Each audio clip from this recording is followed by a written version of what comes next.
All right, we are recording. So, yeah, we've got a special surprise guest here, a little off-brand, but we've got Flat Earth Dave from the Flat Earth podcast and the Down in the Rabbit Hole YouTube channel. Welcome. Thanks, man. Deep inside the rabbit hole. D-I-T-R. Oh, sorry. Yeah, no worries. It's the same initials. It's just the initials anyway. So DITRH. Deep inside the rabbit hole. What's going on, Lee and Steppy? Before we get started, you guys, gun to your head. 3 seconds to answer. Is the Earth flat or is it a sphere in space? 3, 2. Oh, it's one. a sphere in space. All right. Truly agnostic. Okay. You're on the fence, and one of you believes. All right, that's awesome. Let's. Where do you want to take it? Let's start the conversation. I don't know how your audience is up on this topic. Never heard of the topic. Thinks that if they haven't, I'm just a crazy guy, right? Yeah, well, I'd like to talk about why you're even on this podcast, because I think that's interesting. It was a few weeks ago on Twitter. You were hitting up the guys from the Burning Boots podcast. I don't know if you remember that, but I don't recall it exactly. I do have some people that do reach out to unknowing podcasts and people on Instagram, and we're just kind of trying to reach anybody out there that wants to have this discussion, because it's always an interesting discussion, especially with people that think we live on a flying space pair in an infinite space vacuum. Okay, so yeah, I guess your street team, possibly not you, contacted Burning Boots, which is like a couple of ex-military guys who run a podcast sort of in our sphere. We have a lot of the same fans, and I guess they were just goofing on you, and they just posted something snarky. But one of our listeners gotten your DMs and said "Oh, go on Not a Podcast," and you or your crew said yes, and we got word of that. And then I'm like, no, let's do this. Let's set this up. I'd love to talk to Dave. No problem. Let me give you guys the under 2-minute explanation of what flat Earth isn't, because people that believe in the globe have a couple of things in common. They don't know their own model, and they believe that the flat Earth model is something that it's completely not. So both of those things together with a lifelong time of programming about the globe makes you think this is the dumbest thing ever, and most people won't even engage in the conversation. So I have to congratulate you guys for being willing to even have this conversation, even if you're doing it as a goof. I'm okay with that, because if you're able to listen and if you're able to understand the simple concepts that I bring up, you may have a different look at the world when we're done today. So the flat Earth, if you Google flat Earth, Google is going to feed you propaganda. If you Google flat Earth from space or flat Earth, whatever, you're going to get images from the Flat Earth Society. We are not the Flat Earth Society. The government, the controllers of this world, Obama mentioned the Flat Earth Society a half a dozen times when he was the president during major speeches. Why did he mention the Flat Earth Society? Because he wants anybody that looks into flat Earth to end up there, and Google will take you there. And the Flat Earth Society is not real. It's a government-run disinformation site, and it makes you laugh at flat Earth and never want to look at it again. It says the Earth is rising at 9.8 meters per second. That's what causes gravity. No flat earther believes that. Right? That's nonsense. So if we're not a disc floating in space where people can fall off the edge, what is the flat Earth? And the way I describe it is the Earth is the basement of the universe. I don't have a better way to describe it. It's the foundation of the universe.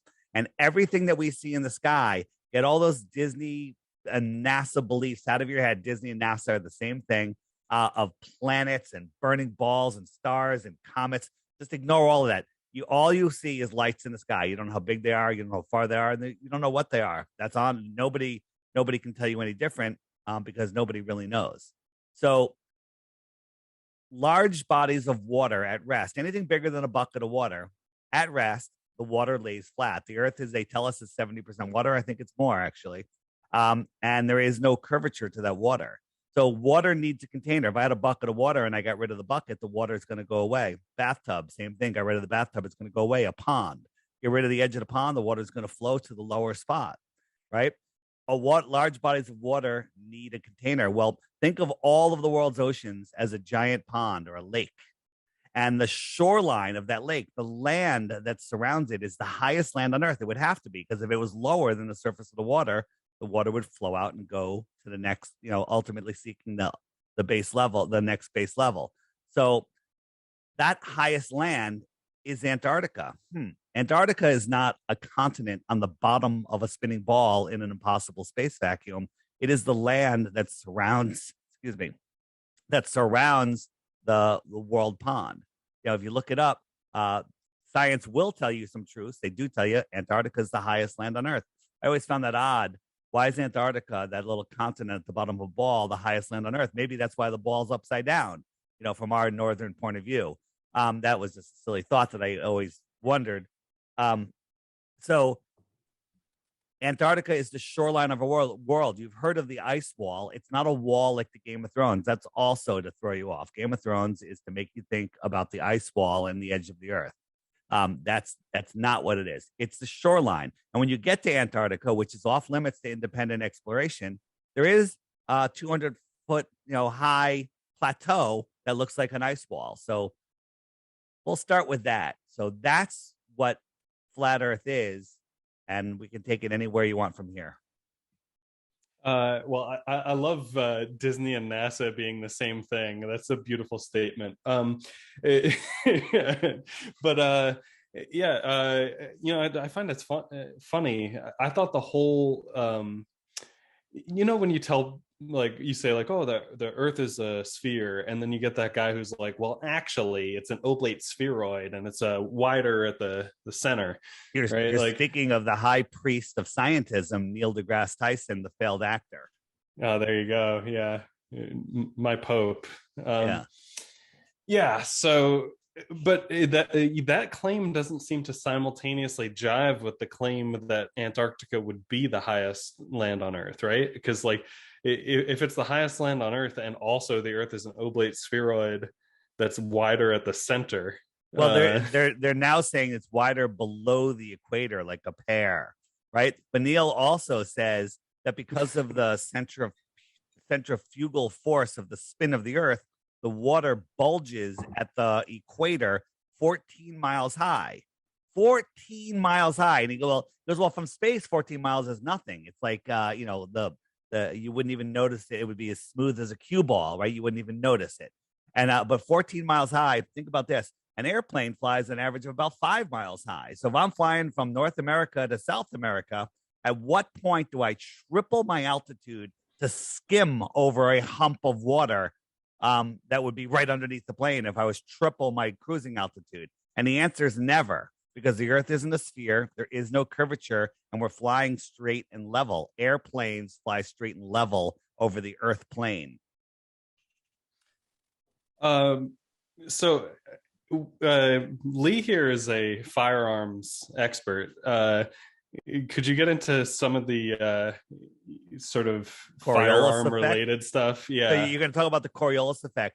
No sniper ever calculates for Coriolis. Now, there is one video out there of the sniper talking about he calculates for Coriolis. He is the only one. The sniper's manual never mentioned it. Now, they calculate for heat, wind, drop, all the stuff, but not the spin of the Earth. Think about this. If you're at the equator and you're shooting directly north, what if you're shooting 45 degrees to the north or 30 degrees? The spin, everything would be different. You're looking at a long distance sniper shooting somebody 5 miles away, let's say, right? You got them lined up in the sight. What are you going to turn the scope to the left and hook the bullet around? Because the time that takes the bullet to get there in the spin of the Earth, the person's going to be 100, 200, 300 feet from where you shot. That never happens. A balloon, when we go up in the hot air balloons, they're detached from the Earth and they're not spinning away. We send balloons up to 120,000 feet with cameras. Besides seeing a level flat horizon, they're up there for 3 or 4 hours, and then they land east of where they took off sometimes. Well, if I put a balloon up in Arizona or in Arizona, like the Red Bull jump, when Felix Baumgartner, whatever his name is, went up. He was up there for 3.5 hours. The Earth is spinning 1,000 miles an hour below him. He should have landed 2,000 or 3,000 miles out in the ocean, but he didn't. He landed east of where he took off. East. He outran the spin of the Earth and landed in front of where he took off. That's impossible. So Lee, did they teach you Coriolis in basic? No. Thank God. Because, the spinning of the toilets in the opposite direction in Australia, not true. Okay. I have toilets in my house that spin in different directions. The spinning of the water in the toilet is all dependent on the angle that the water goes into the bowl and the shape of the bowl. You can get some drains to spin either way. It just depends on what direction the water goes in.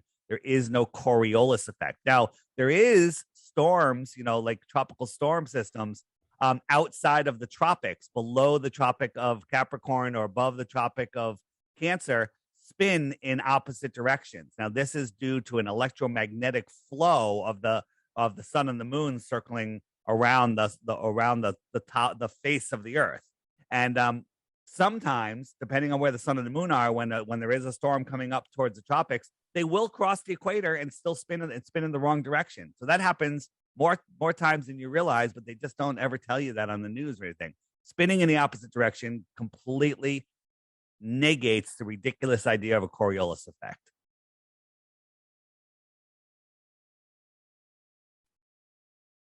This is what happens when you start spilling truth. Your mind's looking for a reason to figure out you live on a ball, and you're not going to find one.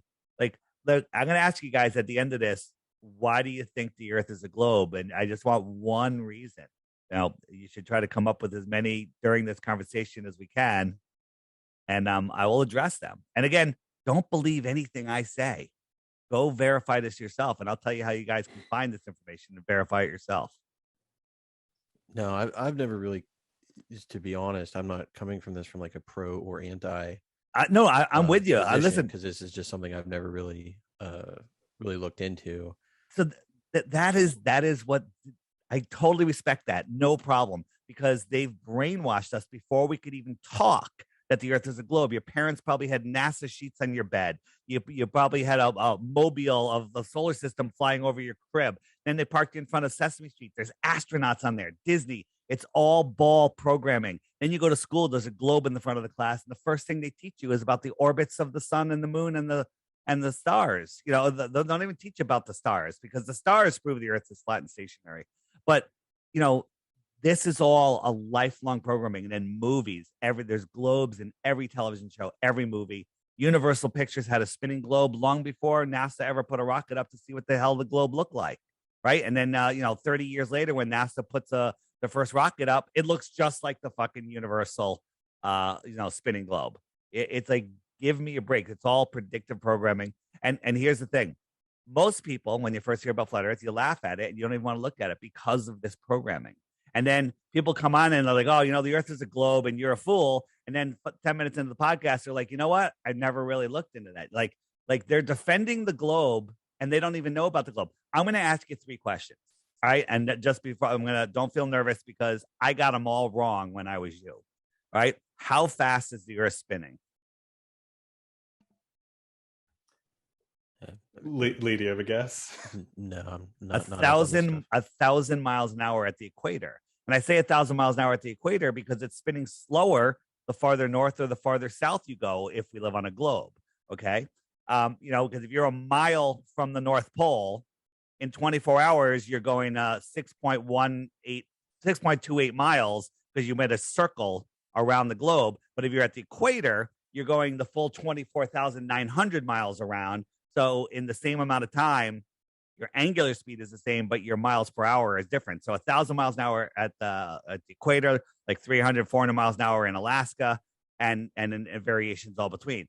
Nobody even goes to realize this. The next question is, and you didn't know the first one, you're not going to the second one, how fast are we orbiting around the sun? Yeah, I do know that the answer is several times the speed of sound, right? Well, 66,600 miles an hour. That's 10. That is like 80 times the speed of sound. Okay. All right. and then we're chasing the sun at over 500,000 miles per hour. Okay, that's 100. That is like 800 times the speed of sound. It's ridiculous, right? We're going in all these directions, but you can go out to a mountain lake early in the morning and it's perfectly glass, not a ripple on it, perfectly level, mirror reflecting the mountains in the distance. Okay. This is, try to get a plate of water and walk across a room with it, or drive in a car with a dinner plate filled with water. It's not going to happen. It's going to just slosh all over the place. We're going speeds that you can't even comprehend. I mean, okay, but I mean, people deliver food and like, I mean, I had soup delivered to me for lunch today. Yeah, but the soup had a top on it in a car, going 20, 30 miles an hour, just sloshing all over the place, but it didn't remain flat. Go in a car and eat a bowl of soup while you're driving down the road and tell me if that soup is not sloshing all over the place. It's going to slosh all over the place. We're going speeds that you can't even fathom. Go when you get a chance, anyone listening, you guys, on YouTube, look up the hypersonic sled track. There's like a 2-minute video showing the thing going by at Mach 8.6. It's so fast you can't even see it. And that's we're orbiting the sun 10 times faster than that. We're chasing the sun 100 times faster than that. It's the silliest thing at all. Once you open your eyes and see what I'm talking about, the lie is so big, it changes your life forever. The analogy I come up with is Neo in the Matrix. You guys are Matrix fans? Yeah. The first one. That's what I'm talking about. So at the very beginning of the movie, if you haven't seen it in a while, Neo is like in his apartment. He's depressed. He's doing his little thing. And he's like, something's wrong with the world. He's trying to figure it out. And he's like depressed and depowered and just not doing well. And then all of a sudden, goes through the movie and he unplugs from the mind matrix. This is the mind matrix. And at the end of the movie, look at the Neo. He is taking his power back. He's realized who he is, where he is, what he is, and the power of his mind. Put those two Neos side by side. You got the depressed, weak, uninformed Neo trapped in a fantasy world. And then you have the Neo that took back his power. That's exactly why Flat Earth matters. Because all of the people walking around that are zombies in this world, they're literally zombies. They don't know where they are. They don't know who they are. And they don't know that nobody has any power over them. They don't know anything other than what they're told and what nobody has power over you. The only power they have is in your imagination. Okay. They, when I say they, the elite, the royal families, the Bilderberg Group, the Council of Foreign Relations, the United Nations, the Club of Rome, these are the corporations, the people, the bloodlines that are running our world and keeping us as slaves. The best way to keep a slave is to not let him see the bars that are surrounding him. So they put us on a globe. They don't want us to know what's beyond the shoreline, across the plain, beyond Antarctica. Now, anything beyond the shoreline, we can only speculate, but there is a lot of stories that come out of the past of more land, more worlds, more continents. There's probably even more continents within our southern oceans that we don't have access to because GPS keeps us away from there.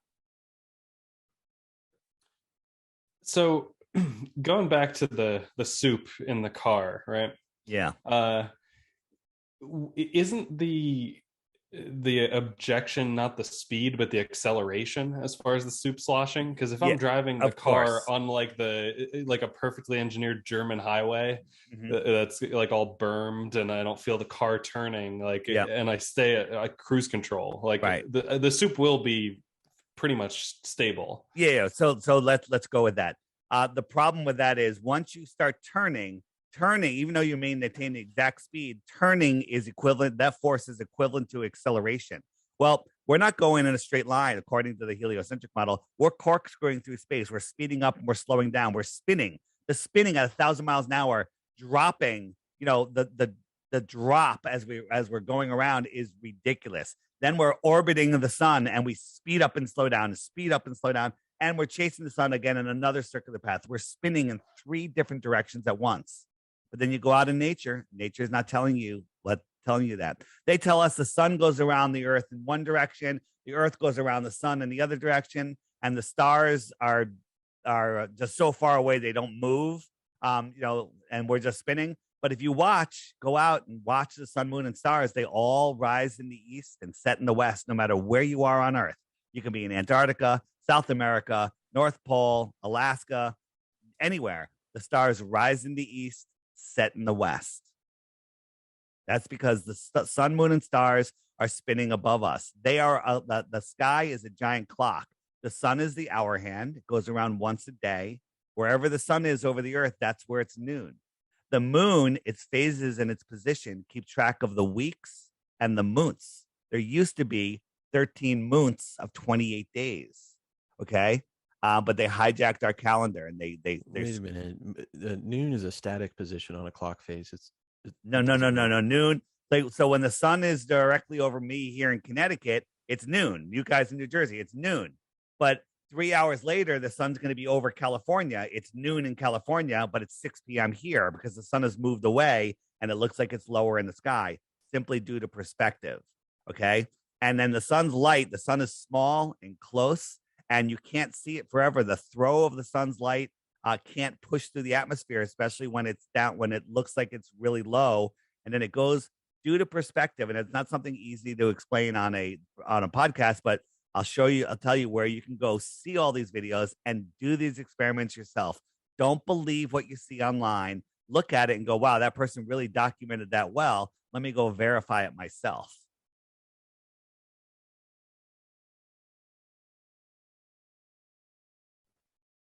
Yeah, I mean that's I guess an alternate explanation, but it's the same effect as the heliocentric model, so it doesn't suggest anything one way or the other, right? Well, sure. So when you go to the beach down on the Jersey Shore and you're watching the sunset, you believe that you're falling over backwards faster than the speed of sound, which is making the sun appear to go down. When in reality, all of the God-given senses that you have are showing you that the sun is just moving away. It's just moving away and getting lower in the sky like streetlights do going down a straight road. You're standing on a streetlight, it's over your head. That's noon. But the one way down the road that's merging with the horizon, that's 6 p.m., 8 p.m., whatever. Okay. As the lights go down, they get lower and lower, but they're not. They're the same height.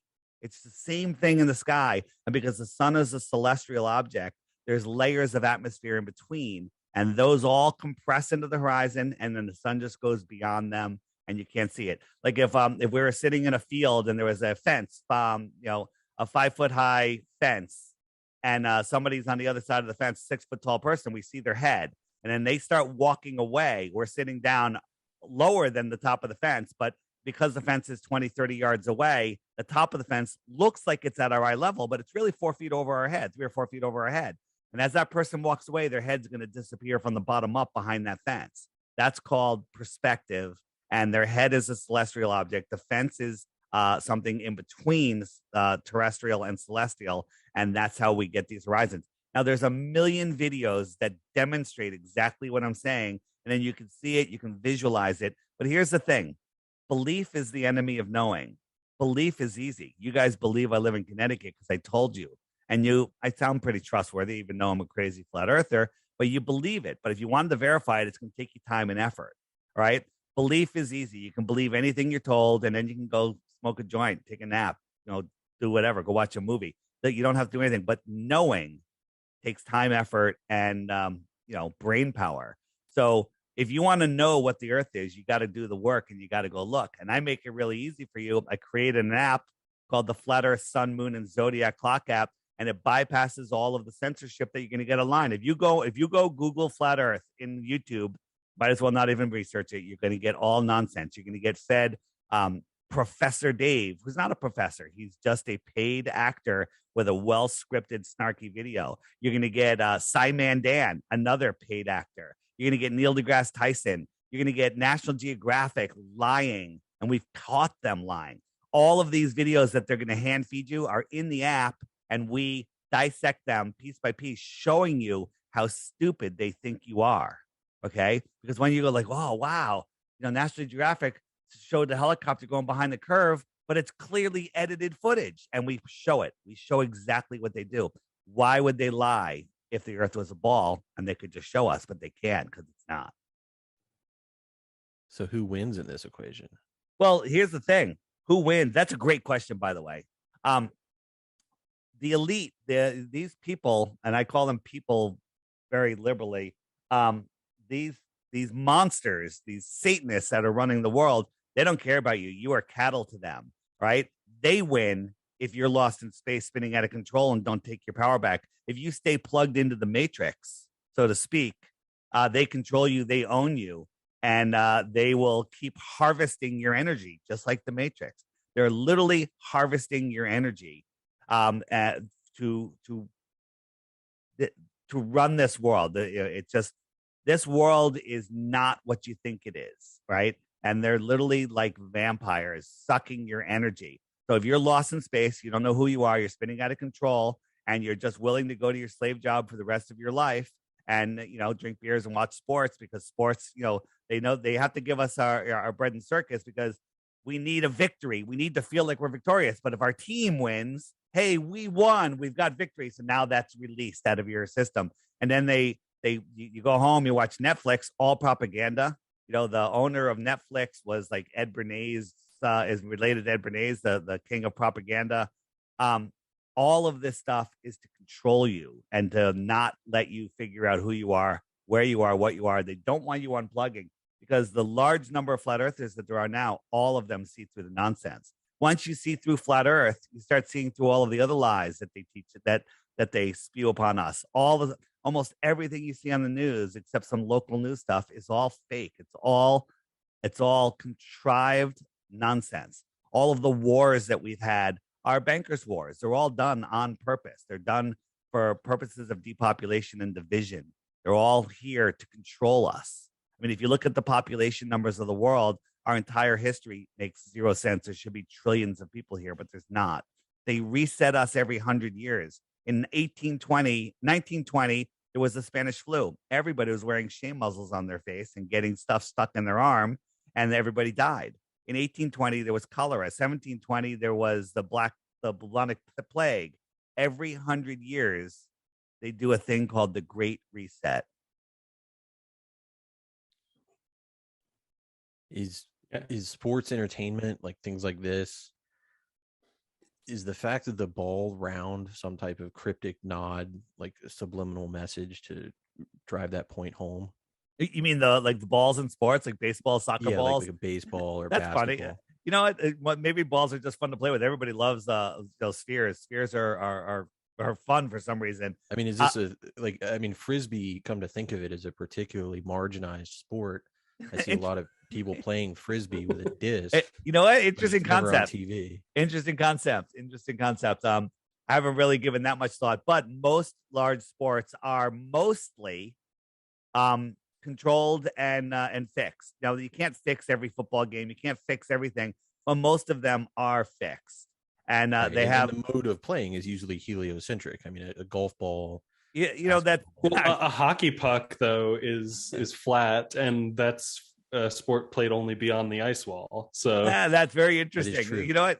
You guys are making some thoughts that I've never even thought about. So I'm gonna have to process that for a little while. Is that your best proof of the globe? Well, all right. I'll give you what I think is like a not a proof of the globe, but you could say, how does this work on a flat Earth? Or no, not even. Go ahead. Just, is it entirely possible? So I'm convinced that space is fake. I accept. Welcome to flat Earth. I accept the flat Earth doctrine about like the NASA fakery, right? Yep. That like everything we're shown is basically some kind of doctored video. The ISS is pretty suspicious. All that stuff. The ISS. Yeah, the International Fake Station. Very good. Look at you've been doing you've been doing a little homework. Very nice. Oh yeah. Oh, dude, I've watched your channel. All right. Good. Yeah, but okay. So what if though is just space is totally inhospitable hypothetically, but I don't think it exists at all. I think but how would we know the difference, right? If it's just like space is just some like I think it's frightening water. Abyss, and people can't go up there. I think it's water. I think there's water above us and water below us, And I don't know if you guys are religious in any sense. I wouldn't call myself religious at all, but in the Bible, page 1 talks about Genesis. God separated the waters from the waters and created the firmament. The firmament's the dome. And if you look at NASA, everything they talk about in space is nautical terms: ships, docking, the Sea of Tranquility. It's all nautical terms. Why are they doing that? And if you watch some of these nighttime rocket launches, it looks like at a certain point they start skimming across something more viscous than air, and it looks like water. And some of us have taken the footage of that, flipped it upside down, and it looks like a boat on the water. Like you're filming from a drone looking down at a boat, a power boat cruising through the water. It kind of looks like the same thing, like they're skimming the waters above. Again, so you think your argument is that there is not just no positive proof of space according to NASA, but that there is indeed positive proof of the dome? Well, I don't here. That's a great question, and you can't pigeonhole me into that.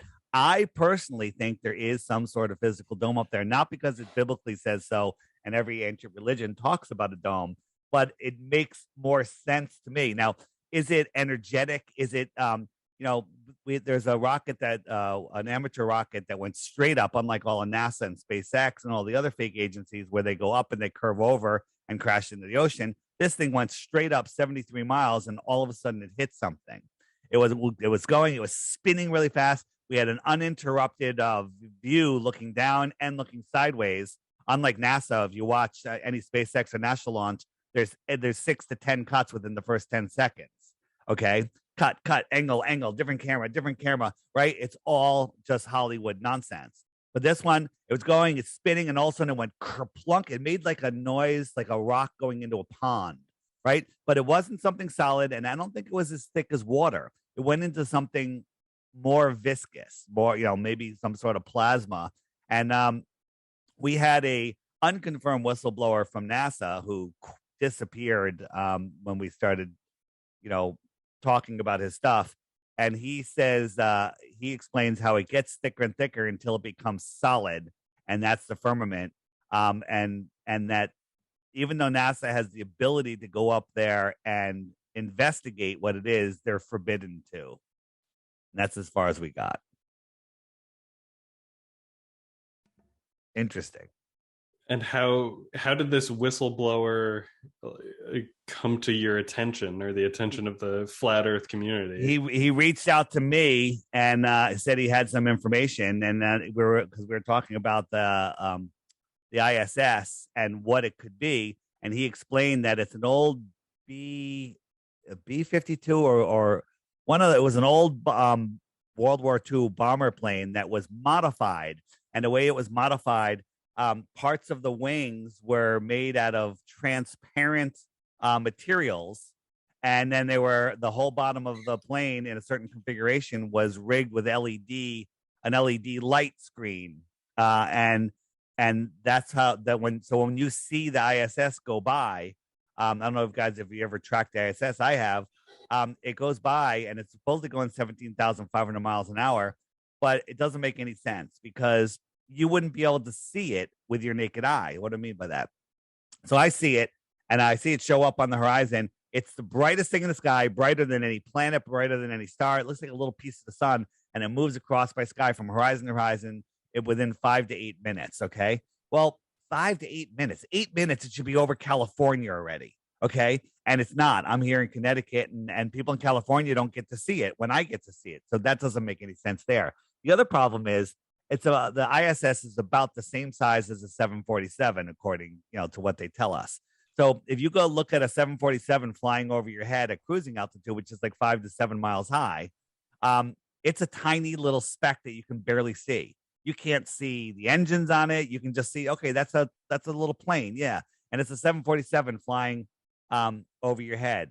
If you doubled the height of a 747, you couldn't see it. It's too small. The air is too thick. You wouldn't be able to see it. Well, the ISS is 50 times higher than a 747 at cruising altitude.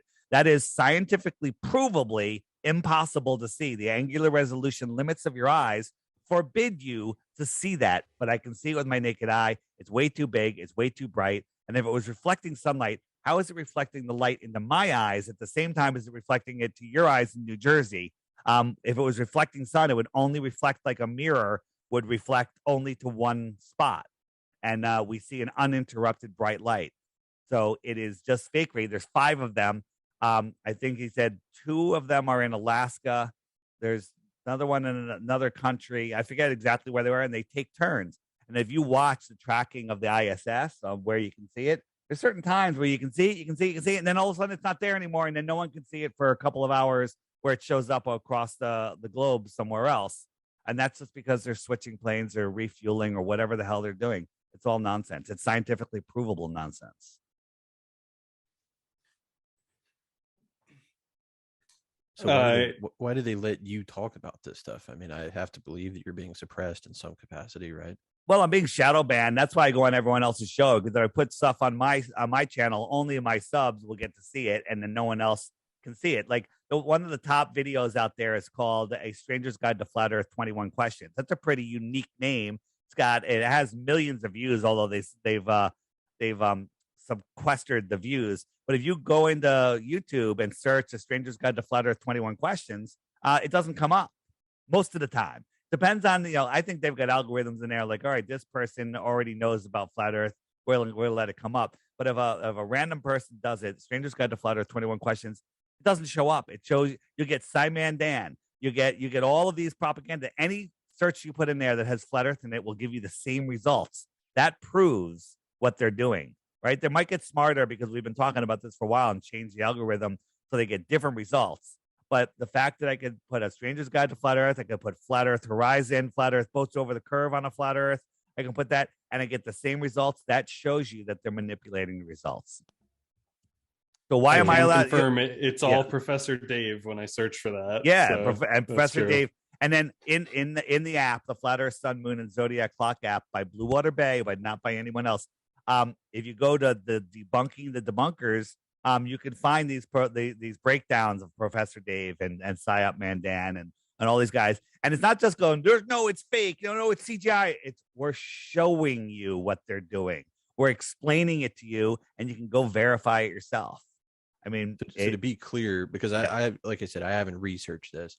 So what you're saying is the other, I guess, more prominent or more algorithmically favored results on these queries, are they spreading false information or yes, are they false information? There was a congressional hearing about fake news a couple of years ago, not that long ago, and during the hearings it was public hearing. They said, what are you going to do about all these fake stories? And they're like, for example, if somebody puts flat Earth, we're gonna put a wiki article below it saying, with more authoritative information, right? And so they use flat Earth as their example in the congressional hearing on what they're going to demote, not promote, and they're basically shadow banning the information. So again, if you guys just checked it, you search, you end up with their nonsense. It's not that the algorithm is favoring them. The algorithm's written for them. Okay, it is there to push, to give you nonsense and make you feel stupid for even questioning the shape of the Earth. If you go listen to Professor Dave, he's just like the snarky attitude, and he's straw manning us and he's gaslighting us with arguments that we don't say. And he'll never talk to us live. We've tried to get him to come on a live show and have a debate, a discussion. He won't do it. He won't do it because he can't, because we'll destroy him. Same with Neil deGrasse Tyson, who constantly moves the goalpost. Constantly. Every time we expose something, he has to change it. He used to say, you can see the curve from an airplane. And we showed how we go up to 120,000 feet. You can't see the curve. And then he was like, well, you can see it from this MiG fighter at 70,000 feet. But then we showed how one camera didn't have a fisheye on it and wasn't looking through curved glass. And it showed the horizon, it was the tail camera, I think, at eye level. And he goes, well, you have to be higher than that. You have to go, Felix Baumgarten, he couldn't even see the curve at 127,000 feet, even though he said he did. He was looking through a fisheye lens because we showed that the cockpit camera in his capsule, when the door opened, showed the horizon at the exact same level as the cockpit camera did when they were still on the ground. Okay, so he's up at 127,000 feet, and the horizon's still at the exact same level as it was showing when they were on the ground. This shows you that the horizon rises to eye level as long as the atmosphere is clear enough to see the infinite horizon. The horizon is not a physical place because we don't live on a ball. It's just where perspective merges together. If you ever been to Vegas, go to like the Bellagio, the hallways are so friggin' long that if you go to one end of the hallway, the lights are on the ceiling or touching the floor at the other end of the hallway. That's all due to perspective. Now, if the Earth is flat, because again, this is not something that I really seriously considered. Listen, you don't have to keep saying that you haven't looked into it. Most people haven't. You're looking at this new. You're questioning me. You're listening, and it's up to you what you do with the information when we're done. So go ahead. So what type of, what type of shape are we left with? And are we talking about like a flattened cylinder? What's this thing look like? Good question. So the way I describe it is the Earth. I don't like saying they say space is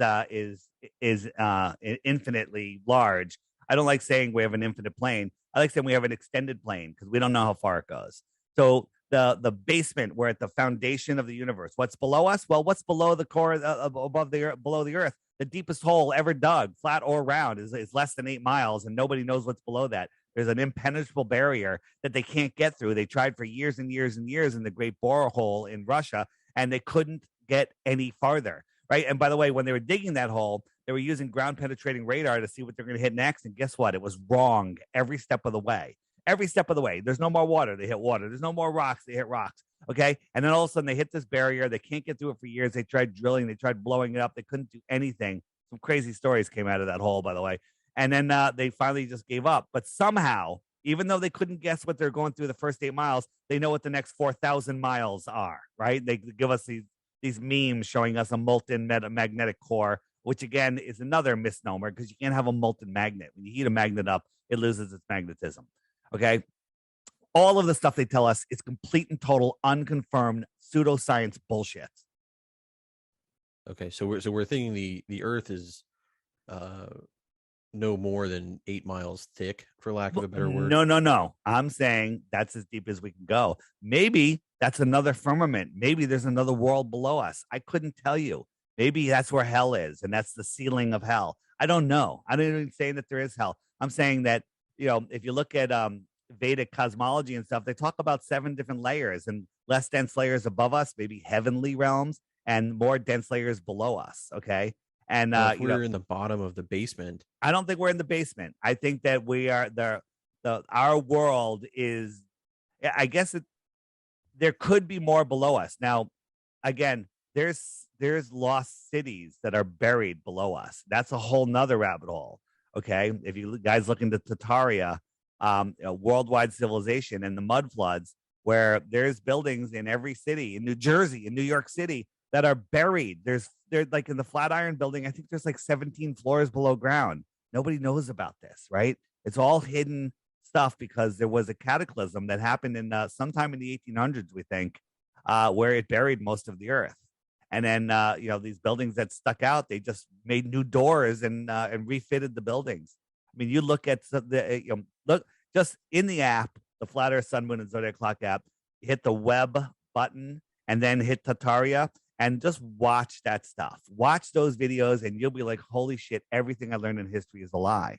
Right? So our world, our oceans are pretty much circular from the best that we can tell. It's a circle because our sun, in our flat Earth pond, we have all the islands, which are the continents. At the very center, we have the North Pole, the magnetic North Pole. And the sun circles to the west around us. It just goes west. And west is a circle because if you say, imagine you're in a room and you have a pole and that's your magnetic pole, you point to that pole off your right shoulder. Well, that's north. And then directly in front of you, if you're pointing off your right shoulder, that's north. And walk straight in front of you would be west, but you have to keep turning to the right so your arm keeps pointing to that pole. West is a circle. Our sun and moon circle around in a circle. So that, and then they migrate 6 months out to a wider circle, Tropic of Capricorn, 6 months in to the inner circle, Tropic of Cancer. And the sun and everything in between those two lines is called the tropics. Everything inside the Tropic of Cancer, inside that northern circle, that's the Arctic region. All right. And anything outside of the bigger circle, that's the Antarctic region. Now, think about that. The Arctic region, if you're anywhere within that circle, you watch the sun and the sun circles around you, it arcs around you. But if you're outside of the bigger circle, the sun doesn't arc around you. It comes towards you and then it goes away. It antarcts. The Antarctic and the Arctic, they're talking about the sun. Okay. And again, seasons, life on Earth, the different latitudes, the plant animal life and the amount of light they get would be the same on a ball 6 months apart, but it's not. It's completely different in the south. Okay. The southern, our Antarctic is way different than the Arctic. That's because it has totally different light characteristics because of the way the world's set up. If it was a ball, it would be exactly the same as the North, but it's not because we're not a ball. It's a lot to take in, guys. It's a real lot to take in. But if you guys, here's what I tell people. Once you see flat Earth, you can't unsee it. You can try to forget this shit and you could try to distract yourself. And it's pretty easy to do with Netflix and all the other nonsense in the world, right? You can do that. Or you can just say, hey, you know what? I'm going to get Dave's app. It's only $3 and you don't have to subscribe. The subscription, the subscription is only for if you want to message other flat earthers. It has a find other flat earthers near you feature, but you can still see that feature. You just can't message. You can't send out messages. And then every day there's a new video. And I say, just watch every day when you get up and have your breakfast, watch the daily video. That's all you can do. One video a day. And within 2 weeks, you will lose the respect of your family and friends because you will be a flat earther. I mean, $3 is a small price to pay for that. Well, what I'm saying is you can spend 500 hours. That's funny. You can spend 500 hours researching and you'll probably find maybe 3 or 4 hours worth of quality content. Right. So if you're, how many active users do you have? There's 37,000 now.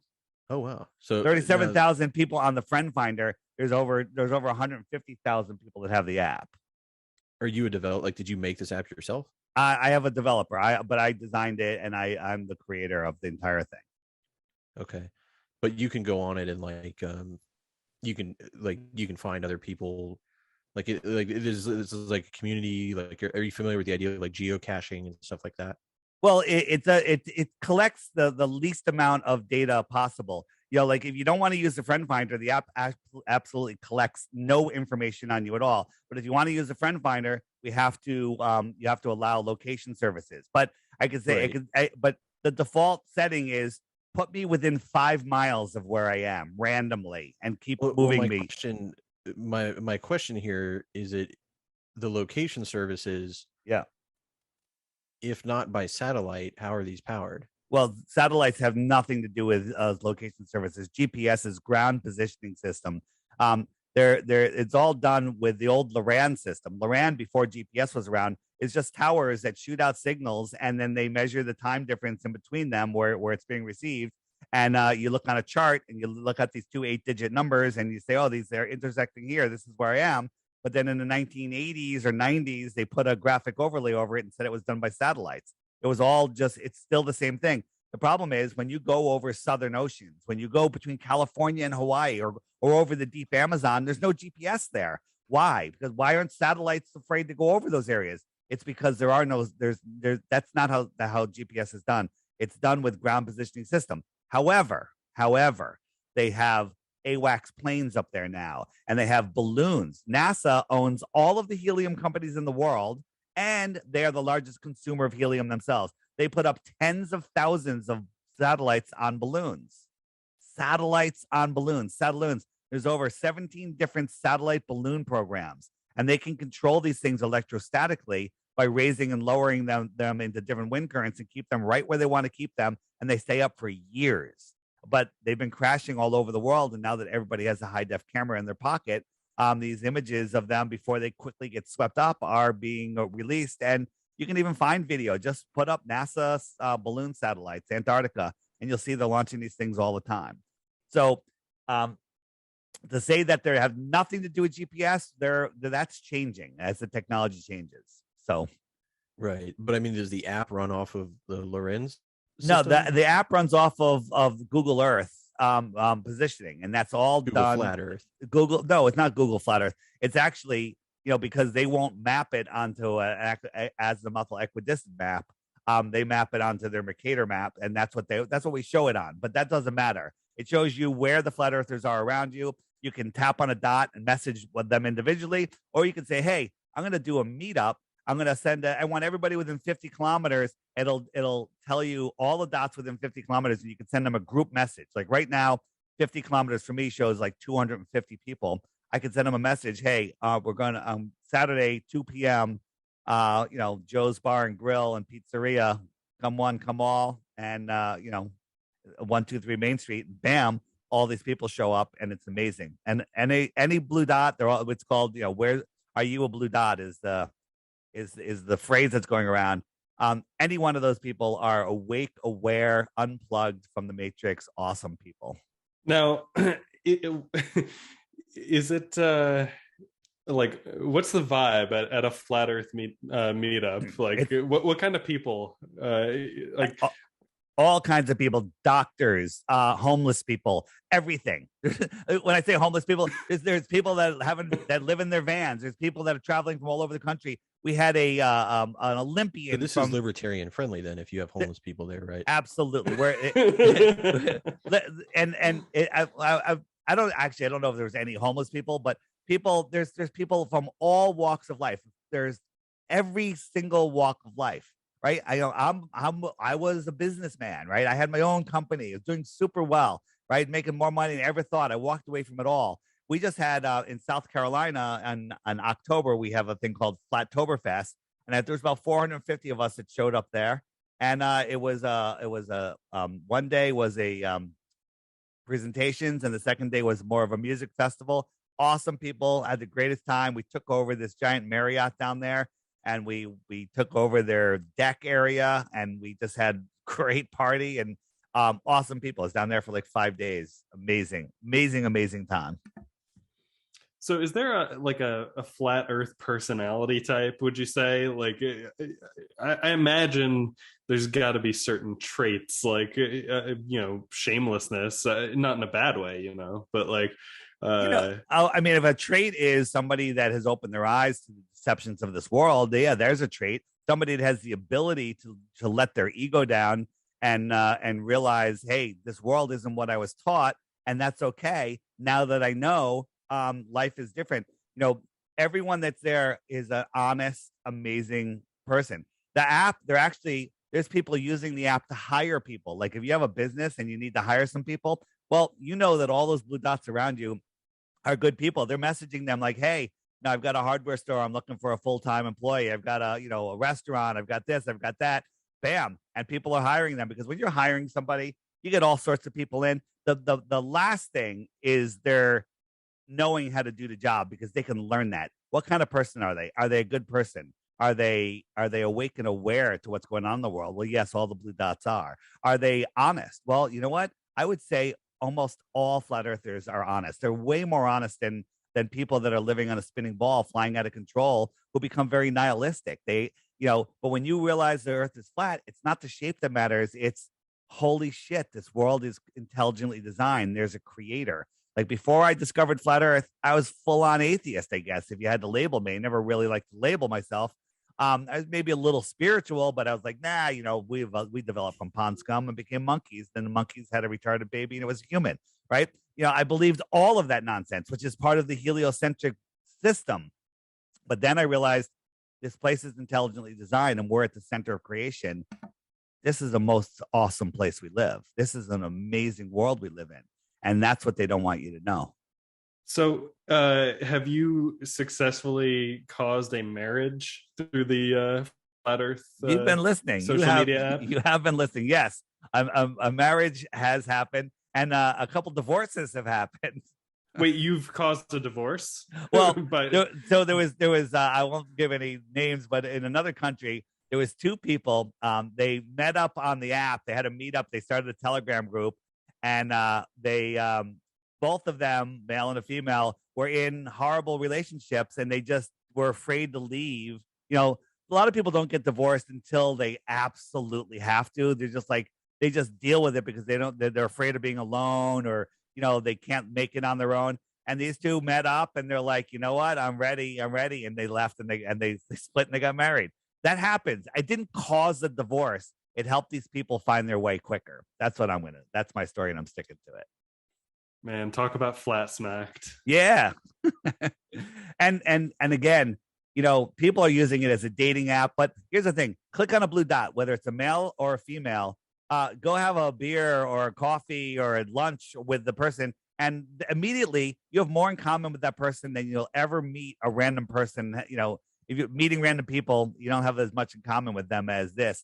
Even if you're on a dating site or a friendship site, if that's even a thing, you're not going to have as much in common with this person. All of the blue dots have so much in common. We're awake and we're aware. We see through the bullshit. We know about the nonsense that's going on in the world right now. And that's a huge thing. More important than, you know, couples that have different religions. This is way more important. Being able to see reality is huge.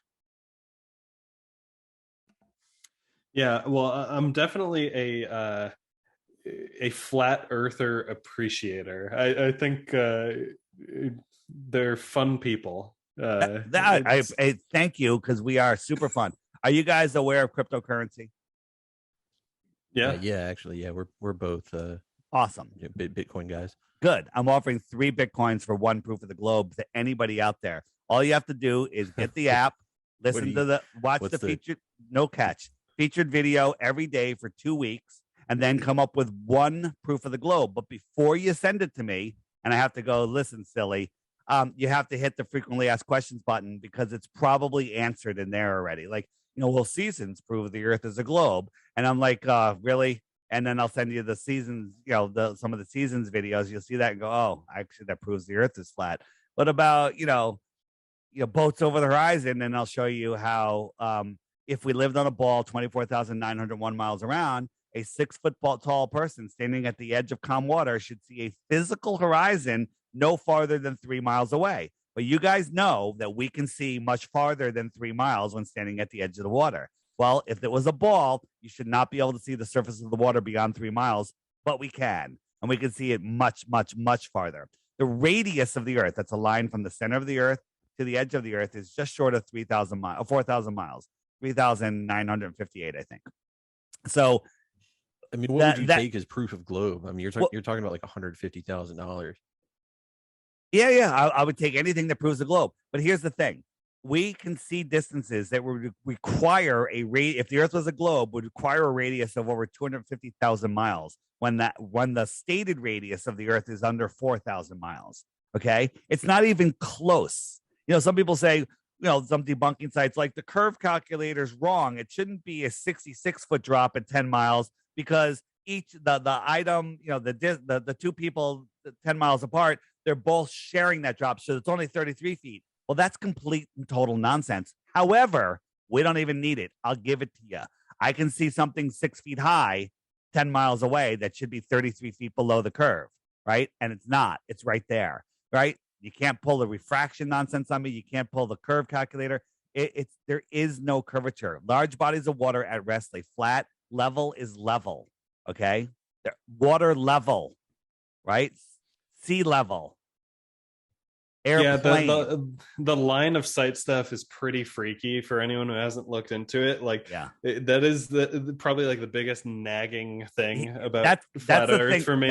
That's the thing that got me. So I was watching all these videos, you know, people doing laser tests, mirror flashes, and I said, all right, I got to do this myself. And that's just when the Nikon P900 came out. I bought a new camera, tripod, cost me like $1,000, maybe even more. And I started zooming in on things. I'm like, whoa, holy crap. Like, there it is. You know, the boat disappeared over the horizon. I zoomed in. There it is again. I could still see it. How come I could see in Long Island a beach 7 miles away when I'm sitting just a foot over the water and I can see the shoreline? I can see the beach over there. That's impossible. All of this stuff is impossible. And you know, using their math, they're using their curvatures. You know, these are things that you can prove. So in the app, there's what about boats over the horizon button. Just hit that, and all of the videos that you won't be able to find on YouTube are all there. There's dozens and dozens and dozens of them, and just watch a couple of them, and you'll be like, wow. And then if you don't believe it, people go, where do you get your information? YouTube. Well, YouTube is just it's like life. It's filled with crap and good stuff too. You got to sort out the good stuff and use your common sense instead of nonsense and figure out what's what. But all the videos are there. They can show you all the tests that we've done, and then then you'll be there. And here's the thing: if you're going to discover flat Earth and you have a significant other, I would advise you to have them watch the videos with you. Take it slow. Don't jump on and say, "Yeah, the Earth is flat." Just watch these videos, and within that 2 weeks, you'll be like, "Okay, there's a problem with the globe." Right? And then the more you look and the more you try to prove the globe, the quicker you become a full-on flat earther. Like a flat Earth date night.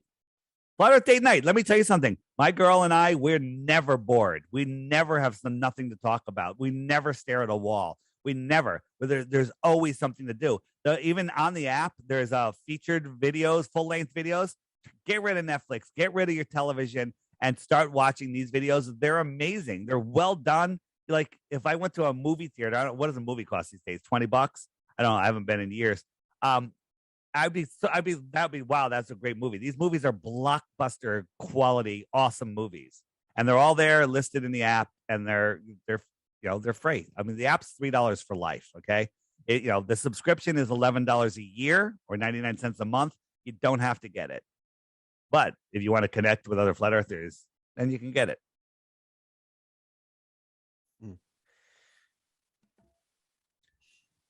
Anything else, guys? I mean, this is powerful stuff. Yeah, it is. And it's a lot to take in. Now, you have a couple choices. You go to bed and you can try to forget it all, but it's not. I just planted a seed so deep in your head, it's gonna sprout and your head's gonna explode one day if you don't let it air out. So this is what I tell people. Take it slow. Just get the app and just watch the daily video each day. And then after the daily video, you're like, hey, I want another one. Let the next video play, because the most of the days they're in a playlist. And so, like, if you said, hey, Dave, send me something on the fake moon landings, I'll send you that. And then the next video that Google will serve you is an anti-propaganda, it's a propaganda video. So the app will feed you good video after good video after good video. There is a lifetime worth of information in the app, all done in video form. And just start watching these things, and it'll be like the old days of YouTube. That's how I became a flat earther. Somebody sent me a couple videos, and then YouTube just kept suggesting amazing flat earth videos. That never happens anymore.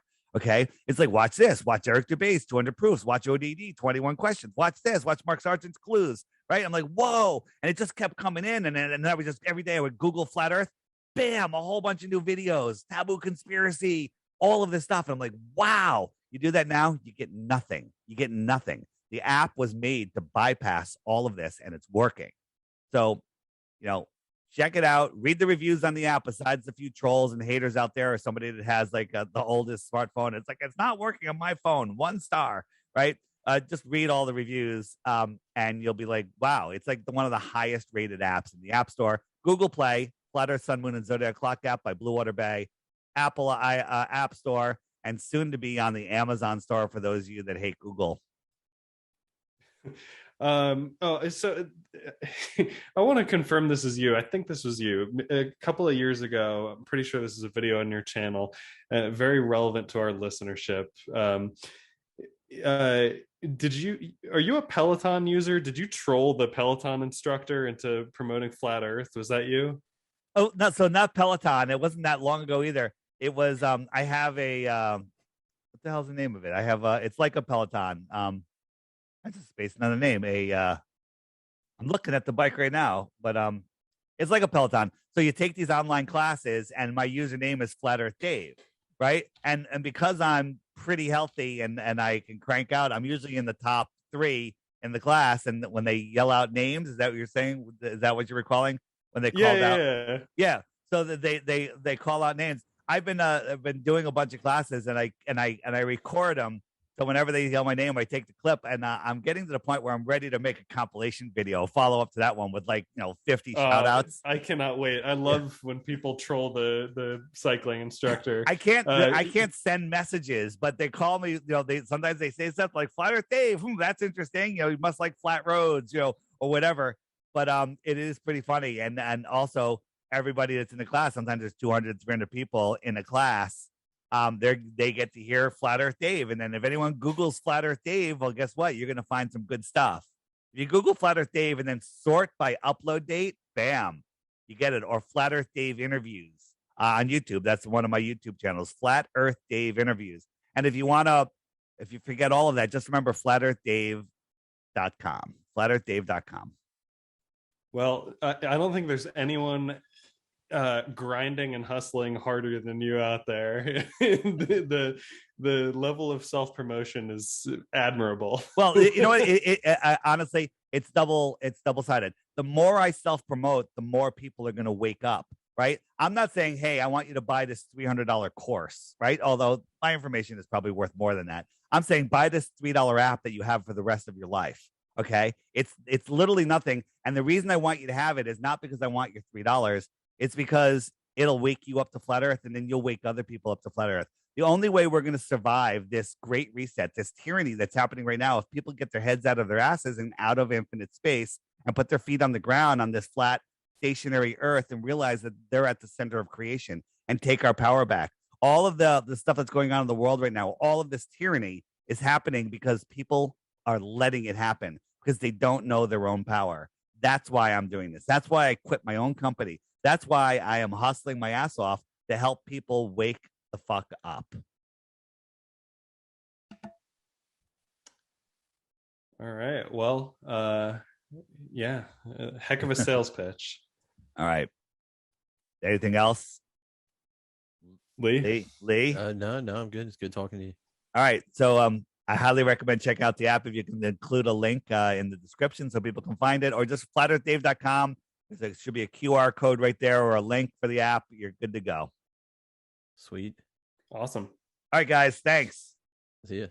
See ya. Yeah. Thanks for talking to us. All right. Thanks. Bye-bye. Bye.